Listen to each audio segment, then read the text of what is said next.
Bismillahirrahmanirrahim. Assalamualaikum warahmatullahi wabarakatuh. Pada video kali ini kita akan membahas materi pembelajaran IPS kelas 7 semester 2, yaitu tentang kebutuhan manusia. Nah, yang akan kita bahas mengenai pengertian kebutuhan dan macam-macam dari kebutuhan manusia. Serta nanti juga kita akan bahas contoh-contoh yang termasuk ke dalam kehidupan manusia. Tujuan dari video ini adalah diharapkan setelah kalian memahami tentang kebutuhan manusia dan macam-macamnya, diharapkan kalian mampu lebih pandai dalam memilih kebutuhan mana yang seharusnya kalian prioritaskan, agar kebutuhan yang seharusnya menjadi kebutuhan pokok dapat kalian utamakan dibandingkan dengan kebutuhan yang sebenarnya itu tidak terlalu penting. Oke, sebelum lebih jauh mengenal tentang macam-macam kebutuhan, kita harus lebih tahu dulu apa itu kebutuhan. Kebutuhan adalah suatu keinginan terhadap suatu barang atau jasa yang menuntut adanya pemenuhan.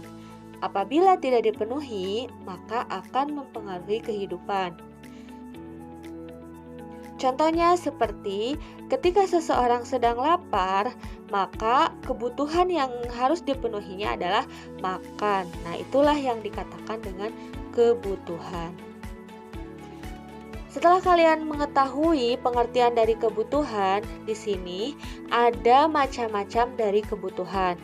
Kebutuhan itu digolongkan ke dalam 4 klasifikasi.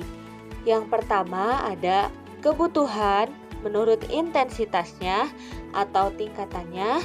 Yang kedua ada kebutuhan menurut sifatnya. Yang ketiga ada kebutuhan menurut waktu penggunaannya. Dan yang keempat ada kebutuhan menurut subjeknya. Nah, itulah macam-macam dari kebutuhan. Untuk lebih jauhnya, mari kita bahas bersama-sama dari keempat macam kebutuhan itu. Yang pertama ada kebutuhan menurut intensitasnya. Kebutuhan menurut intensitasnya dibagi menjadi 3 bagian, yaitu ada kebutuhan primer, ada kebutuhan sekunder, dan ada kebutuhan tersier. Yang pertama ada kebutuhan primer. Untuk memudahkan kalian dalam mendefinisikan kebutuhan primer, di sini coba kalian perhatikan dulu kata kunci dari kebutuhan primer. Kata kuncinya adalah harus dipenuhi, karena jika tidak dipenuhi akan mempengaruhi kelangsungan hidup. Artinya, kebutuhan primer ini merupakan kebutuhan yang sangat pokok. Jadi, dapat kita definisikan bahwa kebutuhan primer itu adalah suatu kebutuhan yang bersifat pokok dan harus dipenuhi, karena jika tidak dipenuhi akan mempengaruhi kelangsungan hidup. Contoh dari kebutuhan primer adalah seperti makan atau minum. Secara sederhana, kalian bayangkan saja jika kalian tidak makan, maka apakah kalian masih bisa melangsungkan kehidupan? Atau apakah kehidupan kalian masih bisa berjalan dengan baik? Nah, itulah sebabnya kenapa kebutuhan pokok atau kebutuhan primer ini menjadi kebutuhan yang harus benar-benar kalian prioritaskan dibandingkan dengan kebutuhan yang lainnya. Yang kedua merupakan kebutuhan sekunder. Kata kuncinya adalah kebutuhan yang dipenuhi setelah kebutuhan primer terpenuhi. Dan jika tidak terpenuhi, tidak akan mempengaruhi kehidupan. Artinya, kebutuhan sekunder ini merupakan kebutuhan tambahan.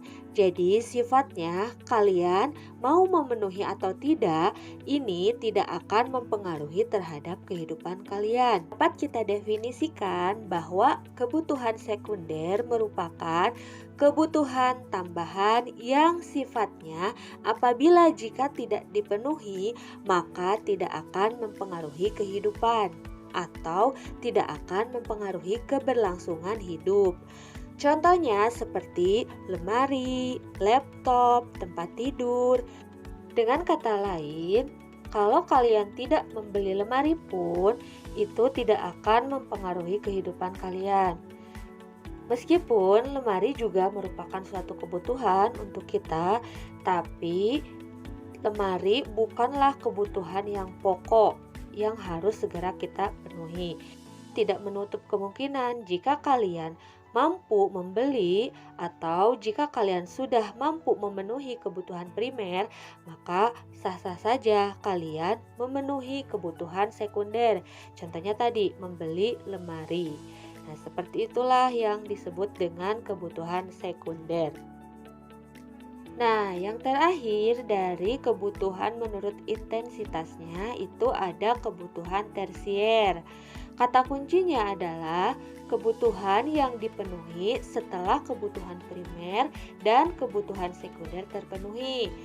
Dapat dikatakan bahwa kebutuhan tersier ini merupakan kebutuhan barang mewah. Sifatnya tidak terlalu penting dan tidak terlalu mempengaruhi kehidupan karena ini merupakan kebutuhan yang akan dapat dipenuhi oleh orang-orang yang ketika mereka sudah bisa memenuhi kebutuhan primer dan sekunder. Contohnya adalah seperti motor, handphone, dan mobil.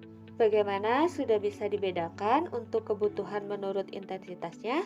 Nah, sekarang selain kebutuhan menurut intensitasnya, ada juga kebutuhan menurut sifatnya, di mana kebutuhan menurut sifatnya ini dibagi menjadi dua, yaitu kebutuhan jasmani dan kebutuhan rohani.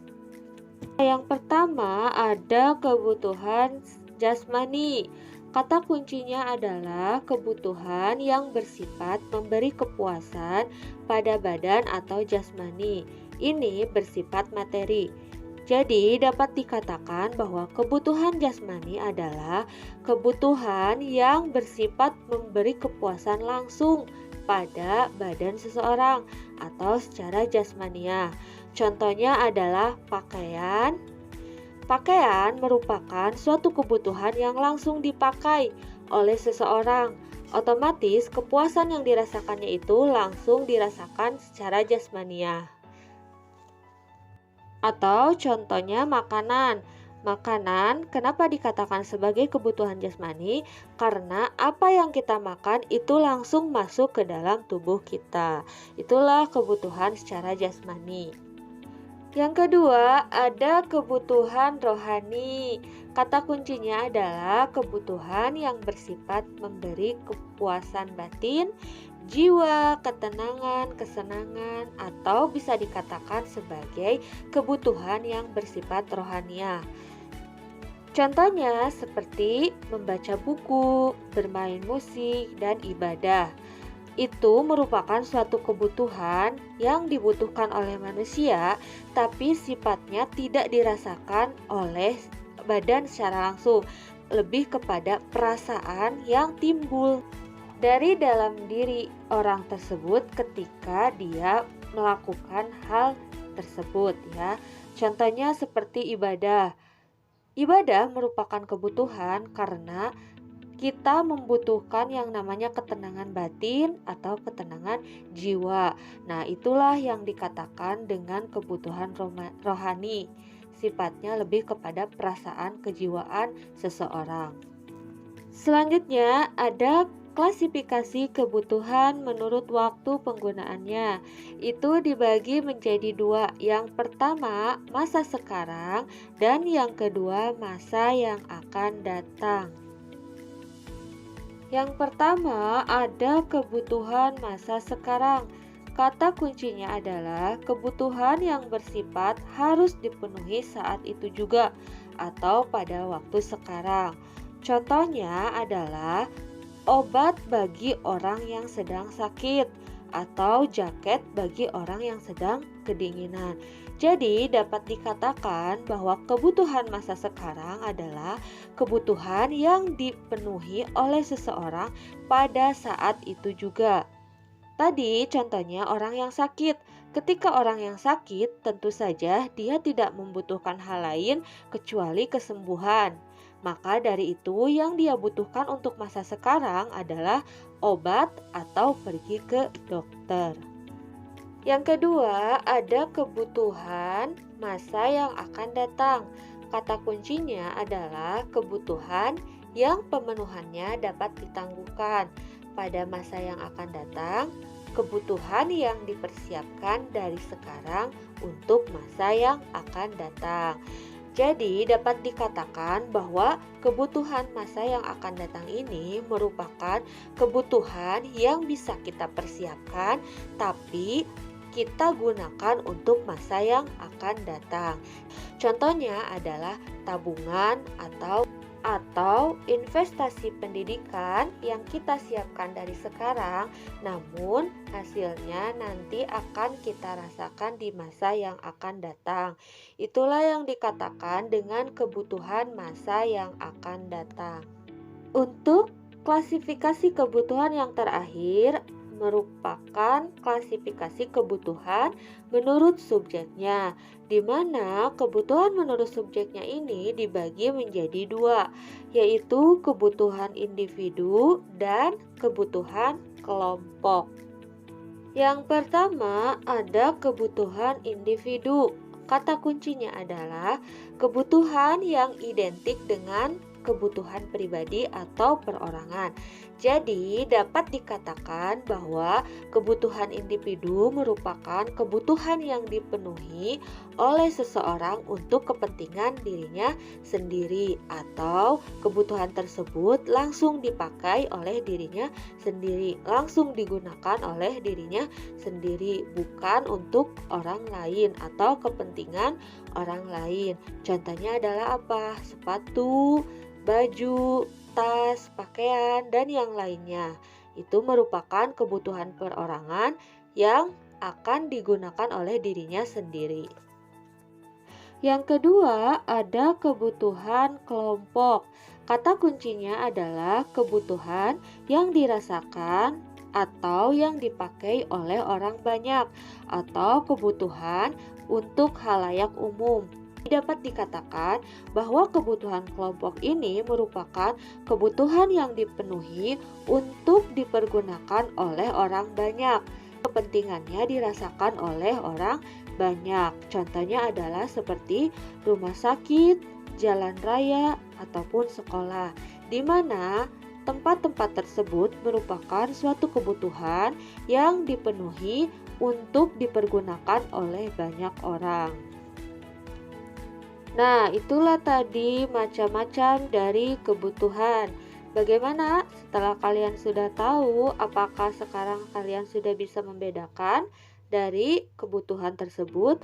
Jangan sampai salah ya, mana kebutuhan yang harus didahulukan dan mana kebutuhan yang sebenarnya itu tidak terlalu penting untuk dipenuhi.